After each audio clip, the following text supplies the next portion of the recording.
आज हम आपको कक्षा 9 की गणित पढ़ाएंगे। सबसे पहले हम कक्षा 9 का पाठ्यक्रम देखेंगे। हमारा पाठ्यक्रम कक्षा 9 का गणित का पहला अध्याय है आपका संख्या पद्धति, दूसरा बहुपद, तीसरा निर्देशांक ज्यामिति, चौथा दो चर वाले रैखिक समीकरण, पांचवा यूक्लिड की ज्यामिति का परिचय, छठवां रेखा और कोण, सातवां त्रिभुज, आठवां चतुर्भुज, नौवां समांतर चतुर्भुज और त्रिभुजों के क्षेत्रफल, 10वां अध्याय आपका वृत्त, 11वां रचनाएं, 12वां हीरोन का सूत्र, 13वां पृष्ठीय क्षेत्रफल एवं आयतन। लास्ट है आपका सांख्यिकी और प्रायिकता। इतना सिलेबस हमें पढ़ना है। सबसे पहला अध्याय की ओर चलते हैं। पहला अध्याय आपका संख्या पद्धति। संख्या पद्धति, इसके बारे में समझते हैं। पहले पिछली कक्षा में थोड़ा सा ध्यान होगा आपको कि आप संख्या रेखा के बारे में पढ़ चुके हैं और वहाँ आप यह भी पढ़ चुके हैं कि विभिन्न प्रकार की संख्याओं को संख्या रेखा पर किस प्रकार से निरूपित किया जाता है। आकृति में आप देख रहे हैं एक संख्या रेखा प्रदर्शित है जिसमें 0, 1, 2, 3 दाहिनी तरफ लिखा हुआ है और -1, -2, -3 बाएं साइड लिखा हुआ है। रेखा पर संख्या को प्रदर्शित करना ही संख्या रेखा कहलाती है। आकृति 1.1 में दिखाया गया है। अब आप थोड़ी कल्पना कीजिए कि आप शून्य से चलना प्रारंभ करते हैं और इस रेखा पर धनात्मक दिशा में चलते जा रहे हैं। जहां आप देख सकते हैं वहां तक आपको संख्याएं और दिखाई पड़ती हैं। जैसा आप चलते जाएंगे वैसे वैसे संख्याएं आपको मिलती जाएंगी। अब आप मान लीजिए थोड़ी देर के लिए कि आप संख्या रेखा पर चलना प्रारंभ करते हैं और कुछ रेखाओं को एकत्रित करते जा रहे हैं। इस संख्याओं को रखने के लिए आप एक थैला तैयार रखिए। संभव है कि आप जब आप 0 से चलना प्रारंभ करेंगे तो आपको 1, 2, 3 आदि जैसी केवल प्राकृतिक संख्याओं को उठाना प्रारंभ कर रहे हों। आप जानते हैं कि ये सूची सदैव बढ़ती जा रही है। क्या आप बता सकते हैं कि ऐसा क्यों है? अतः अब आपके थैले में अपरिमित रूप से अनेक प्राकृतिक संख्याएं भर जाती हैं। आपको याद होगा कि हम इस संग्रह जो हमने संख्याओं को कलेक्ट किए अपने थैले में रखा है, इसे हम n से प्रकट करते हैं। n से प्रकट क्यों करते हैं? क्योंकि यह एक सभी संख्याएं प्राकृतिक संख्या हैं। प्राकृतिक संख्याओं की परिभाषा आपने पढ़ी होगी। वे संख्याएं जो 1 से लेके अनंत तक सभी धनात्मक संख्याएं प्राकृतिक संख्याएं कहलाती हैं। अब आप 1 से लेके सभी संख्याओं को आप अपने थैले में रख चुके हैं जैसा कि चित्र में दिखाया गया है और उसको बांध दिया। अब आप वापस घूम जाइए विपरीत दिशा में चलते हुए। विपरीत दिशा मतलब माइनस की ओर जाना है आपको। जब आप वापस वहाँ से लौटेंगे तब आप शून्य पर आएंगे। तो सबसे पहले शून्य को उठाइए और उसे भी थैले में रख लीजिए। अब आप शून्य जब आपने उसको उठा लिया, अब आपको पूर्ण संख्याओं का एक संग्रह प्राप्त हो जाता है जिसे हम प्रतीक W से प्रकट किया जाता है। जैसा कि चित्र में दिखाया गया है कि 0 को उठा के उस थैले में डाला गया है। ऊपर वाला जो थैला आपका था, सर्वप्रथम जब आप वहाँ से आए थे लौट के, तो वो सभी प्राकृतिक संख्याएं हैं। इसके बाद 0 भी उसमें अगर आपने शामिल कर लिया तो आपकी पूर्ण संख्याएं बन गई हैं। इसे W से प्रदर्शित करते हैं। अब आपको अनेक ऋणात्मक पूर्णांक दिखाई देते होंगे जब आप वापस लौट रहे हैं वहाँ से।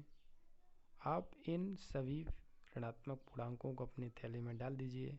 क्या आप बता सकते हैं कि आपको यह नया संग्रह क्या है? मतलब जो आप कलेक्ट कर रहे हैं, जो ऋणात्मक संख्याएं कलेक्ट कर रहे हैं, ये क्या है? आपको याद होगा कि ये सभी पूर्णांकों का संग्रह है। पूर्णांक मतलब 0 और सभी धनात्मक और सभी ऋणात्मक। इसे प्रत्येक Z से प्रदर्शित करते हैं। Z से क्यों?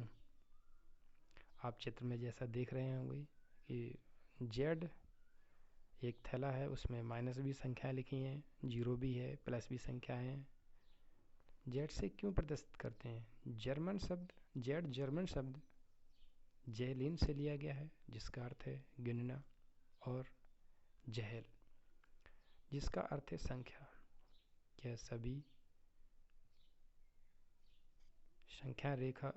संख्याएं जो आपने सभी संख्या उठाई हैं, उसमें से भी कोई भी संख्या बच गई है? हाँ, बिल्कुल बच गई है। वो कौन सी संख्याएं बच गई हैं? 1/2, 3/4, 3/5, 3/4 जैसी कई संख्याएं, -1/2, -3/4। यदि आप इस प्रकार की सभी संख्याओं को थैले में डाल दें, उसी थैले में जिसमें आपने सभी धनात्मक संख्याओं को डाला था, 0 भी डाला था और सभी ऋणात्मक संख्याओं को डाला था, उसी संख्याओं में आप 1/2, 3/4, -1/2, -3/4 को भी अगर हम डाल दें,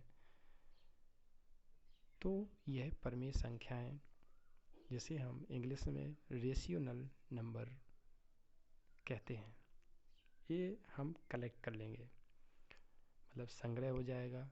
जो थैला हमारा होगा, वो जो हमने संख्याएं कलेक्ट की, धनात्मक संख्याएं, ऋणात्मक, 0 और 1/2, 3/4, तो इन सभी संख्याओं का संग्रह को Q से प्रदर्शित किया जाता है।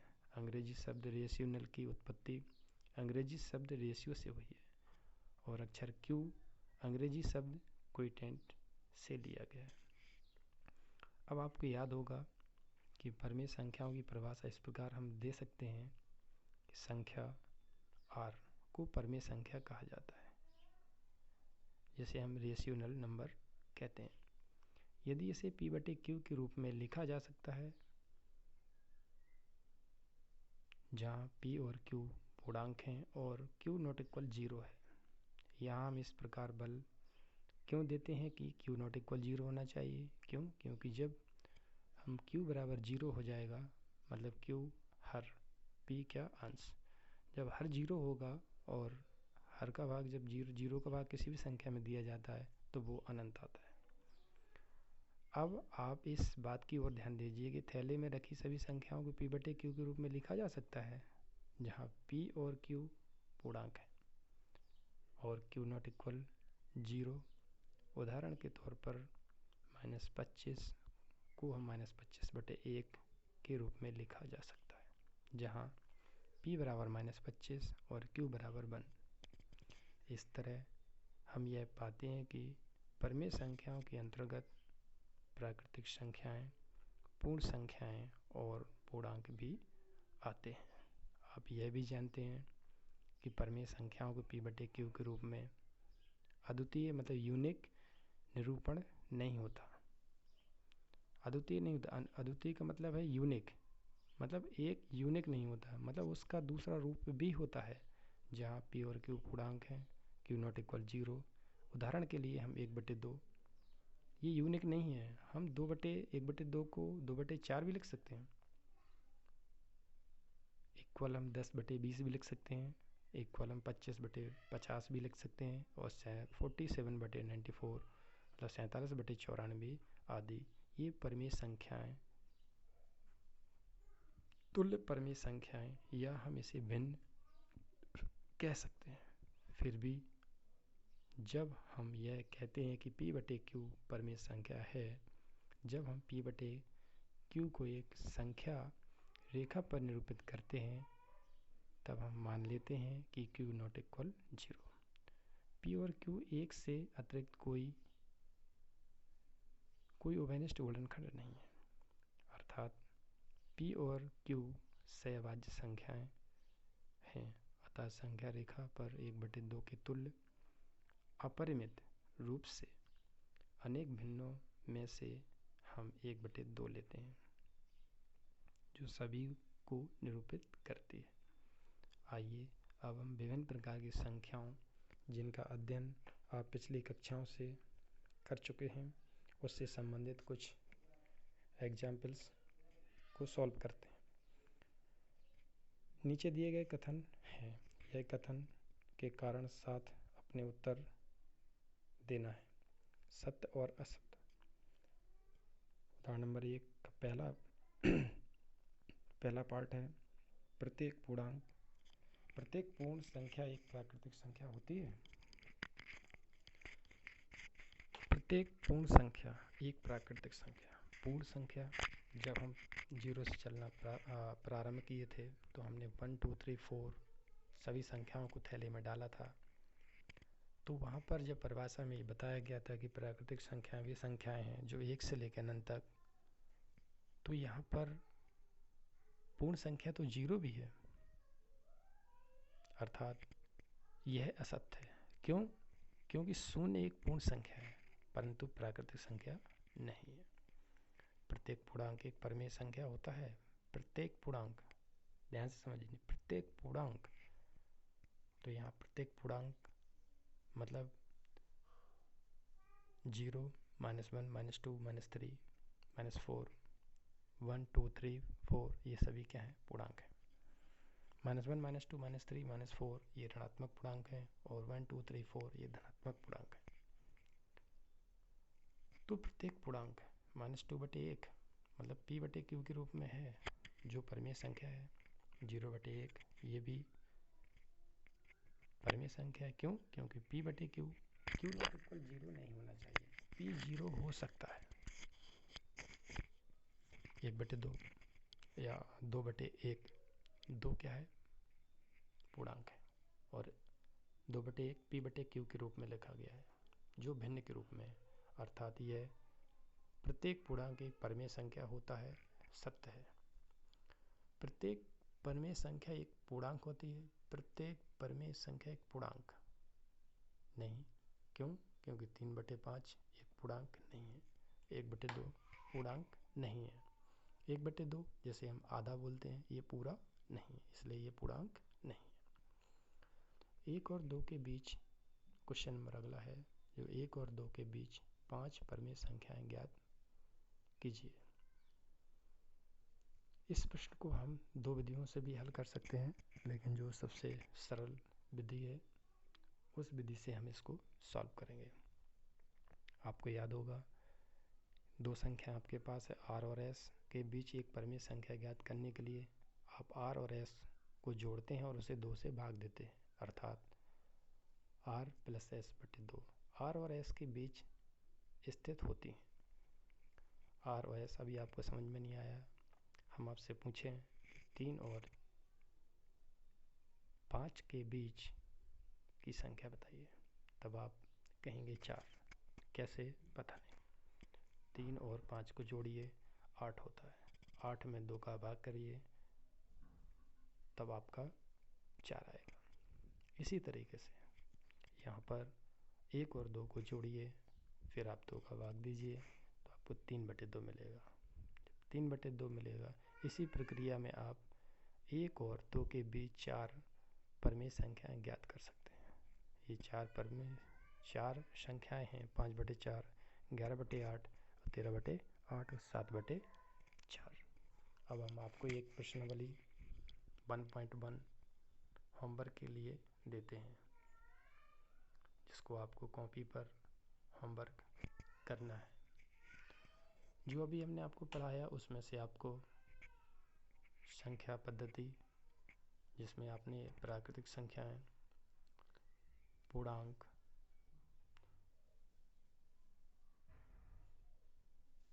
ऋणात्मक पूर्णांक, धनात्मक पूर्णांक और परमेय संख्याओं के बारे में आपने पढ़ा। अब आप ये प्रश्नावली अपने कॉपी पर सॉल्व कीजिए। इसके बाद नेक्स्ट परमेय संख्याओं के पढ़ने के बाद अब आपकी आती है अपरमेय संख्या। पिछले टॉपिक में आपने यह देखा कि संख्या रेखा पर ऐसी संख्याएं भी हो सकती हैं जो परमेय संख्या नहीं है।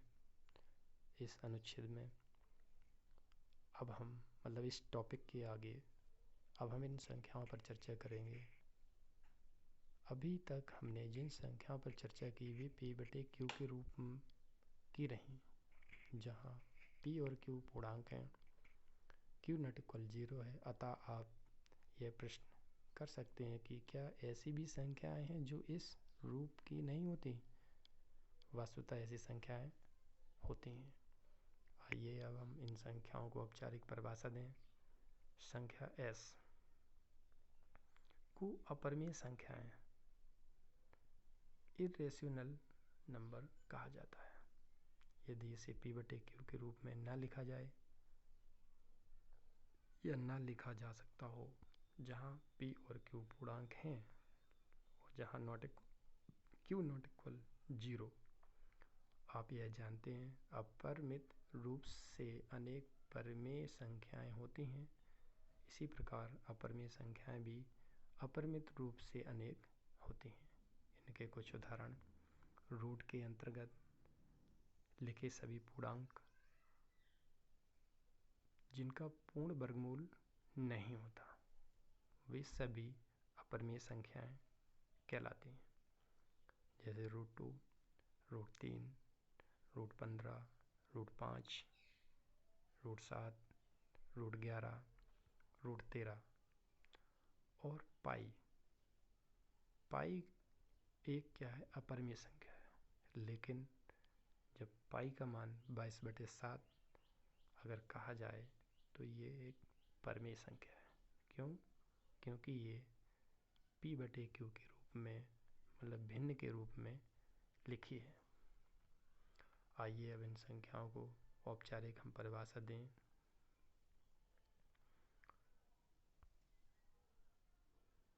हाँ, आगे चलते हैं। बता चुके हैं आपको। नेक्स्ट आपको याद होगा कि जब हम प्रत्येक रूट का प्रयोग करते हैं तब हम यह मानकर चलते हैं कि यह संख्या धनात्मक वर्गमूल है। अतः √4 बराबर 2,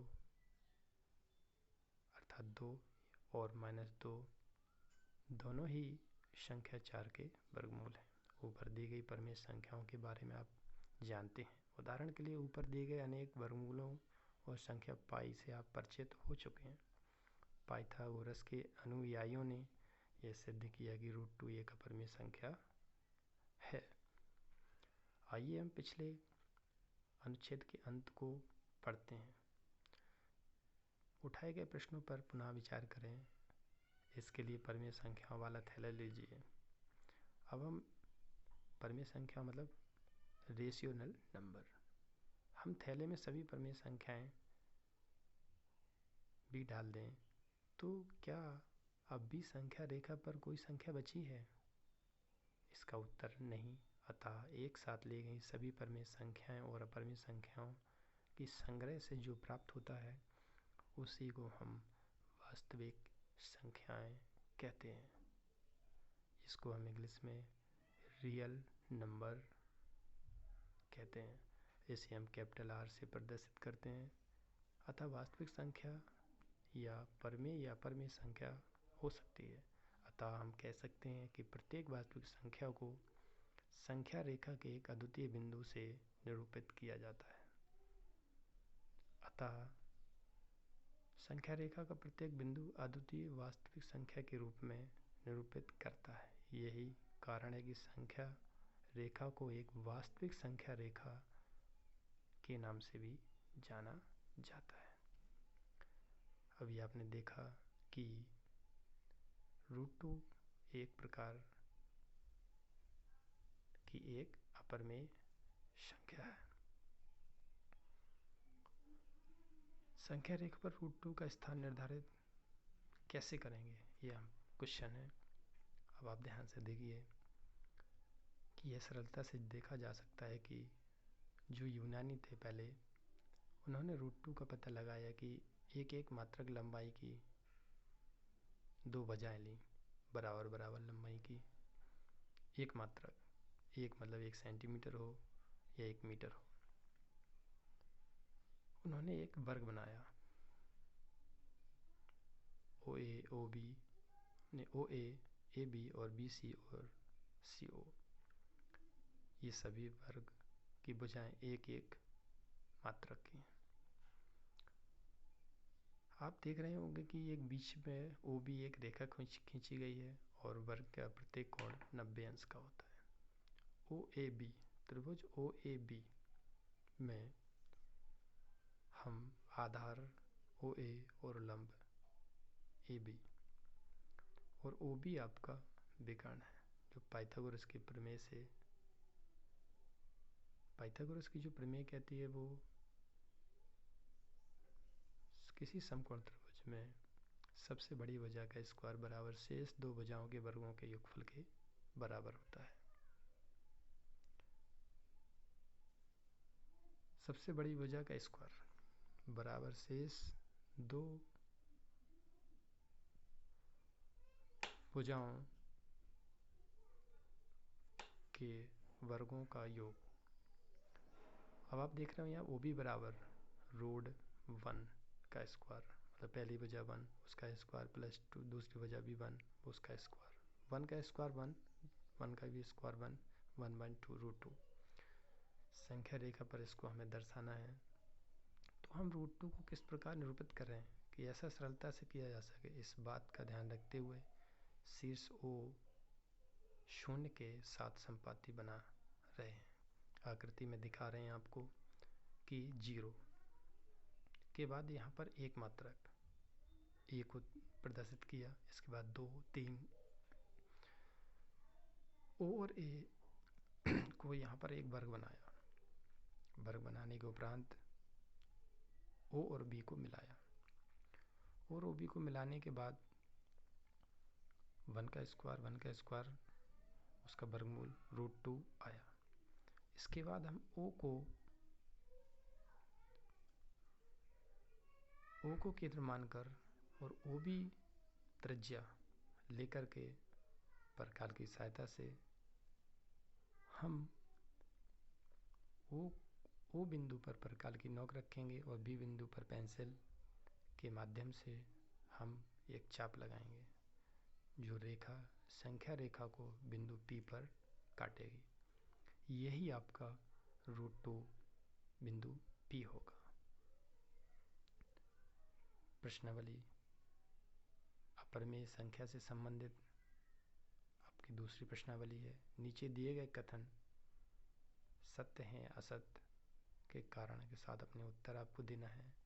क्या सभी धनात्मक पूर्णांकों के वर्गमूल परिमेय होते हैं या नहीं? ऐसी संख्या वर्गमूल उदाहरण दीजिए। ये आपको अपने होमवर्क में, अपने नोट्स में लिखना है।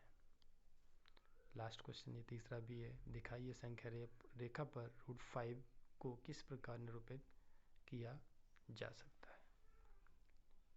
आज के साथ हमने क्या पढ़ा? परिमेय और अपरिमेय संख्याओं के बारे में जाना। टॉपिक हमारा था संख्या पद्धति। अब इसी के आगे हम नेक्स्ट वीडियो में फिर से मिलते हैं। धन्यवाद।